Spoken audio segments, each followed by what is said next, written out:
தந்தை, மகன், தூய ஆவியாரின் பெயராலே. நம் ஆண்டவராகிய இயேசு கிறிஸ்துவின் அருளும் கடவுளின் அன்பும் தூய ஆவியாரின் நட்புறவும் உங்கள் அனைவரோடு இருப்பதாக. இறையேசு அன்புக்குரிய சகோதர சகோதரிகளே, தூய மறைநிகழ்வுகளை கொண்டாட நாம் தகுதி பெறும் பொருட்டு பாவங்களை ஏற்றுக்கொள்வோம். எல்லாம் வல்ல இறைவனிடமும்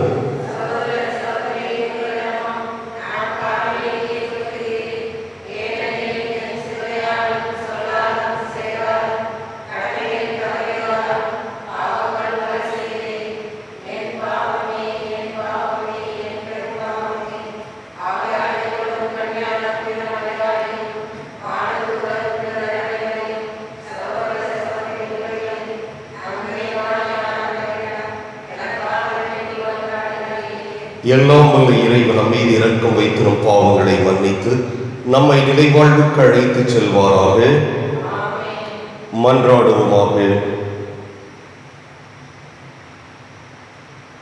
இறைவா, உமது அருளால் உன் பிள்ளைகளாக தேர்ந்தெடுக்க பெற்ற நாங்கள் ஒளியின் மக்களாக இருக்க விரும்பினீரே.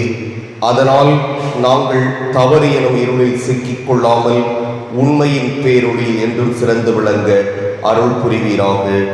உம்மோடு தூய ஆவியாரின் ஒன்றிப்பில் இறைவனாய் என்றென்றும் வாழ்ந்து ஆட்சி செய்கின்ற அவர் வழியாக உம்மை மன்றாடுகின்றோம். முதல் வாசகம். உணவு கிடைக்காத பஞ்சமோ நீரில்லாத வறட்சியோ அன்று, ஆண்டவரின் வாக்கு கிடைக்காத பஞ்சமே அது. இறைவாக்கினர் ஆமோஸ் நூலிலிருந்து வாசகம். அதிகாரம் 8, இறை வசனங்கள் 4 முதல் 6, மேலும் 9 முதல் 12 வரை. வறியோரையை நசுக்கி நாட்டில் உள்ள அழிக்கின்றவர்களே, இதை கேளுங்கள். நாம் தானியங்களை விற்பதற்கு அமாவாசை எப்பொழுது முடியும்? கோதுமையை நல்ல விலைக்கு விற்பதற்கு ஓய்வு நாள் எப்பொழுது முடிவுறும்? மரக்காலை சிறியதாக்கி எடைக்கல்லை கனமாக்கி கள்ளத்தராசினால் மோசடி செய்யலாம். வெள்ளி காசுக்கு ஏழைகளையும் இரு காலணிக்கு வறியோரையும் வாங்கலாம். கோதுமை பதறுகளையும் விற்கலாம் என்று நீங்கள் திட்டமிடுகிறீர்கள் அல்லவா? தலைவராகிய ஆண்டவர் கூறுகின்றார், அந்நாள்களின் நண்பகலின் கதிரவனை மறைய செய்ய பட்டப்பகலின் உலகை இருள் சூழ செய்வேன். உங்கள் திருவிழாக்களை அழுகையாகவும் பாடல்களை எல்லாம் புலம்பலாகவும் மாற்றுவேன். எல்லோரும் இடுப்பில் சாக்கு உடை உடுத்தவும் அனைவரின் தலையும் மலிக்கப்படவும் செய்வேன். ஒரே பிள்ளையை பறிகொடுத்தோர் புலம்புவது போல நீங்களும் புலம்புமாறு செய்வேன். அதன் முடிவு கசப்பு மிக்க நாளாயிருக்கும். தலைவராகிய ஆண்டவர் கூறுகின்றார், இதோ நாள்கள் வரப்போகின்றன, அப்போது நாட்டினுள் பஞ்சத்தை அனுப்புவேன். அது உணவு கிடைக்காத பஞ்சமோ நீர் இல்லாத வறட்சியோ அன்று, ஆண்டவரின் வாக்கு கிடைக்காத பஞ்சமே அது. ஒரு கடல் முதல் மறு கடல் வரை, வடதிசை முதல் கீழ் திசை வரை தேடிச் சென்று அங்கும் இங்கும் தள்ளாடி அலைந்து ஆண்டவரின் வாக்கை தேடுவார்கள், ஆனால் அதை கண்டடைய மாட்டார்கள். ஆண்டவர் வழங்கும் அருள்வாக்கு. பதிலுரை பாடல். பல்லவி. மனிதர் அப்பத்தினால் மட்டுமல்ல, கடவுளின் சொல்லாலும் உயிர் வாழ்வார்.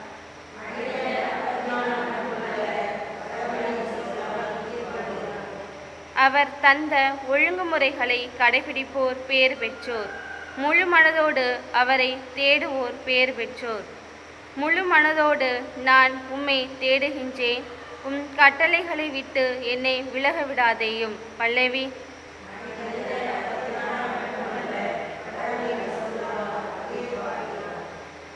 எந்த நேரமும் உம் நீதி நெறிகளை முன்னிட்டு என் உள்ளம் ஏங்கி உருகின்றது.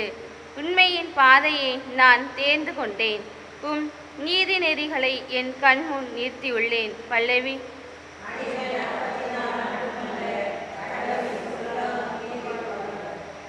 உம் நியமங்களை பெரிதும் விரும்பினேன். நீர் நீதியுள்ளவராய் இருப்பதால் எனக்கு வாழ்வழியும். வாயை ஆவென திறக்கின்றேன், பெருமூச்சு விடுகின்றேன், ஏனெனில் உம் கட்டளைகளுக்காக ஏங்குகின்றேன். பல்லவி.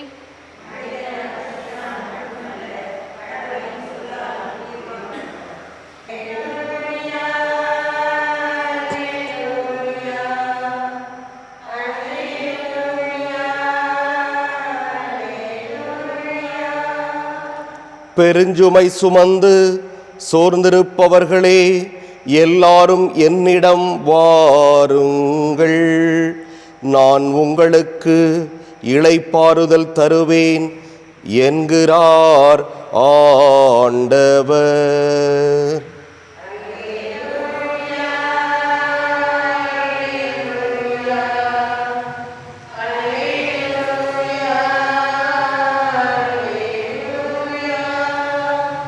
ஆண்டவர் உங்களோடு இருப்பாராக.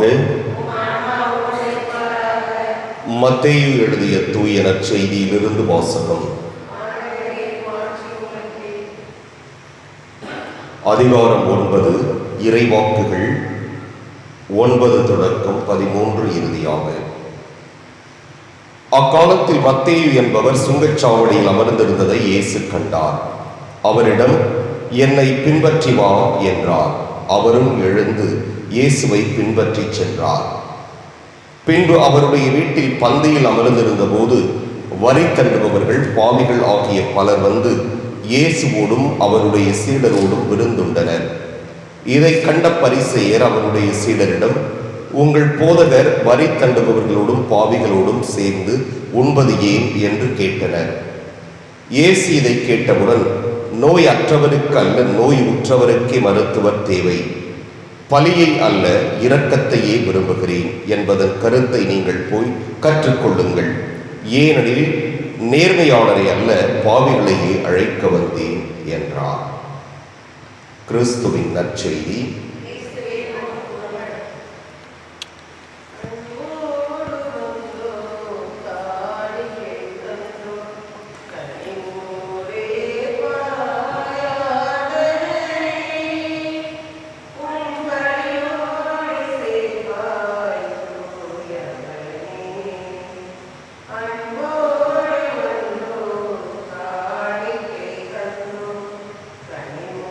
ஆண்டவரை அனைத்துலகரை வாழ்த்துக்கிறார். வளர் மீது ரத்தத்தை பெற்றுக்கொண்டு நிலத்தின் விளைவு மனித உழைப்பில் பயணமான ரத்தத்தில் கொண்டு கொடுக்கின்றோம். இது எங்களுக்கு வாழ்வழிக்கும் அப்பமாக மாறும். இறைவன் என்று வாழ்த்துக்கிறாராக.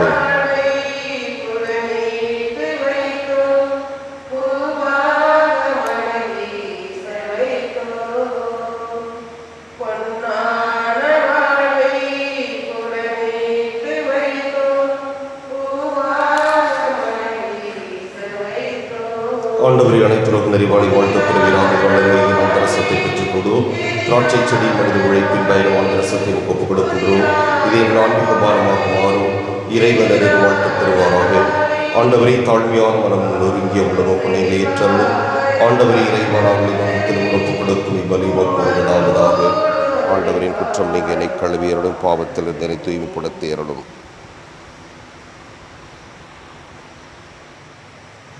சகோதர சகோதரிகளே, என்னுடையதும் உங்களுடையதுமான இப்பலி எல்லாம் வல்ல தந்தையாகிய இறைவனுக்கு ஏற்றதாகும்படி மன்றாடுங்கள்.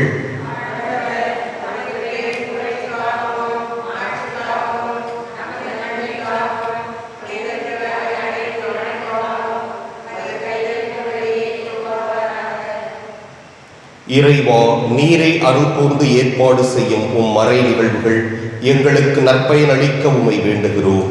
அதனால் எங்கள் பணியின் புனித காணிக்கைகள் உமக்கு ஏற்றவையாய் இருப்பனவாக. எங்கள் ஆண்டவராகிய கிறிஸ்து வழியாகவே மன்றாடுகின்றோம். ஆண்டவர் உங்களோடு இருப்பாராக. இதயங்களை மேலே எழுப்புங்கள். நம் இறைவனாகிய ஆண்டவருக்கு நன்றி கூறுவோம். ஆண்டவரே, தூயவரான தந்தையே, உம் அன்பார்ந்த மகன் இயேசு கிறிஸ்து வழியாக எந்நாளும் எவ்விடத்திலும் நாங்கள் உமக்கு நன்றி செலுத்துவது மெய்யாகவே தகுதியும் நீதியுமாகும். எங்கள் கடமையும் மீட்புக்கு உரிய செயலும் ஆகும். உம் வார்த்தையால் அவர் வழியாக அனைத்தையும் படைத்தீர். அவரையே மீட்பராகவும் ஈடேற்றுபவராகவும் எங்களுக்கு அனுப்பினீர். அவர் தூய ஆவியால் உடலெடுத்து கன்னிமரியாவிடமிருந்து பிறந்தார். அவர் உமது திருவுளத்தை நிறைவேற்றி புனித மக்களை உமக்கு பெற்றுத்தர தம் கைகளை விரித்து பாடுபட்டார். இவ்வாறு அவர் சாவை வென்று உயிர்ப்பை வெளிப்படுத்தினார். ஆகவே வானதூதரோடும் புனிதர் அனைவரோடும் சேர்ந்து நாங்கள் உமது ஆட்சியை புகழ்ந்துரைத்து ஒரே குரலாய் சொல்வதாவது: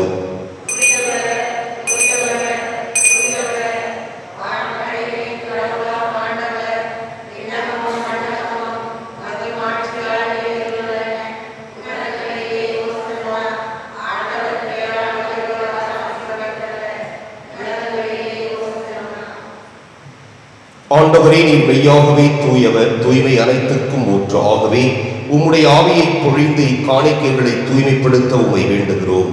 இவ்வாறு எங்கள் ஆண்டவர் இயேசு கிறிஸ்துவின் உடலும் இரத்தமுமாக எங்களுக்கு இவை மாறுவனவாக. அவர் பாடுபட உளம் கனிந்து தம்மை கையளித்த போது அப்பத்தை எடுத்து நன்றி செலுத்தி அதை பெற்று தம் சீடர்களுக்கு அளித்து கூறியதாவது: அனைவரும் இதிலிருந்து பெற்று உண்ணுங்கள், ஏனெனில் இது உங்களுக்காக கையளிக்கப்படும் என் உடல்.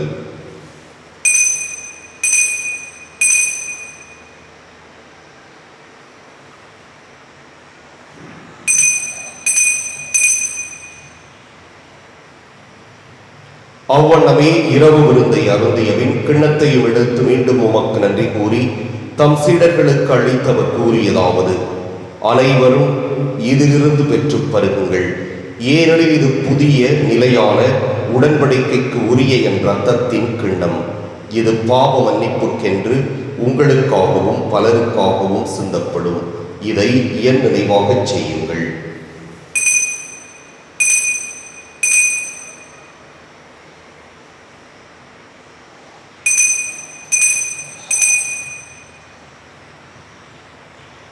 நம்பிக்கையின் மறைபொருள்.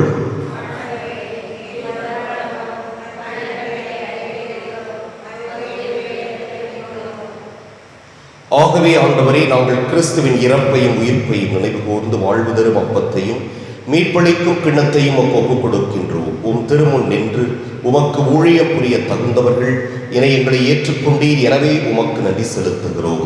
மேலும் கிறிஸ்துவின் உடலிலும் இரத்தத்திலும் பங்கு கொள்ளும் எங்களை தூய ஆவியார் ஒன்று சேர்க்க வேண்டுமென உம்மை தாழ்மையுடன் மன்றாடுகின்றோம். ஆண்டவரே, உலகெங்கும் பரவியிருக்கும் உமது திரு அவையை நினைவு கூர்ந்தருளும். எங்கள் திருத்தந்தை பிரான்சிஸ், எங்கள் மறைமாவட்ட பரிபாலகர் சகாயராஜ், எல்லா திருநிலையினராக அனைவரோடும் உமது திரு அவை அன்பில் நிறைவு பெறச் செய்தருளும். மேலும் உயிர்த்தெழும் எதிர்நோக்குடன் துயில் கொள்ளும் எங்கள் சகோதரர் சகோதரிகளையும் இறந்தோர் அனைவரையும் இரக்கத்துடன் நினைவு கூர்ந்து உமது திருமுக ஒளியினுள் ஏற்றருளும். எங்கள் அனைவர் மீதும் இரக்கமாயிரும். கடவுளின் கன்னித்தாயான புனித மரியா, அவருடைய கணவரான புனித யோசேப்பு, புனித திருத்தூதர்கள், இவ்வுலகில் புகந்தவராய் இருந்தோர் ஆகிய புனிதர் அனைவருடனும் நாங்கள் நிலை வாழ்வில் பங்கு கொள்ளும் தகுதி பெற்று உன் திருமகன் இயேசு கிறிஸ்து வழியாக உம்மை புகழ்ந்தேத்தும் வரவருள உம்மை மன்றாடுகின்றோம்.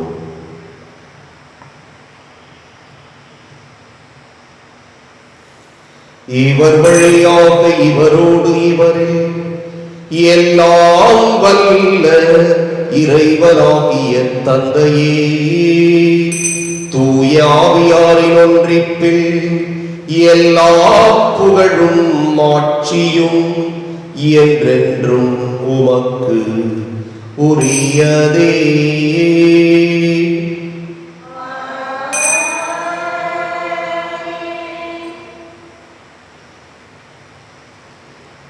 மீட்பரின் கட்டளையால் கற்பிக்கப்பட்டு இறைவழிக்கிளையால் பயிற்சி பெற்ற நாம் துணிந்து சொல்வோம்: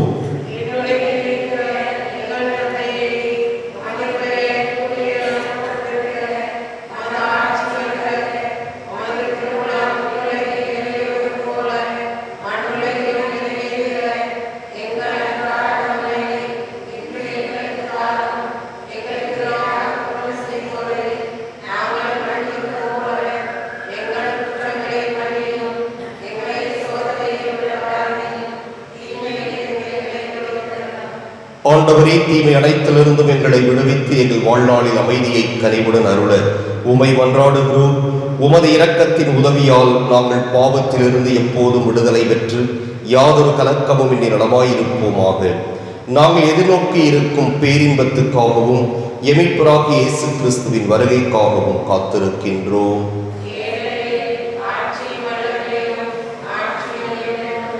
ஆண்டவரே இயேசு கிறிஸ்துவே, அமைதியை உங்களுக்கு விட்டுச் செல்கிறேன், என் அமைதியை உங்களுக்கு அளிக்கின்றேன் என்று உம் திருத்தூதர்களுக்கு மொழிந்தீரே. எங்கள் பாவங்களை பாராமல் உமது திரு அவையின் நம்பிக்கையை கண்ணோக்கி உமது திருவுளத்துக்கு ஏற்ப அதற்கு அமைதியையும் ஒற்றுமையையும் அளித்தருள்வீராக. என்றென்றும் வாழ்ந்து ஆட்சி செய்கின்றவர் நீரே. ஆண்டவருடைய அமைதி உங்களுடன் இருப்பதாக.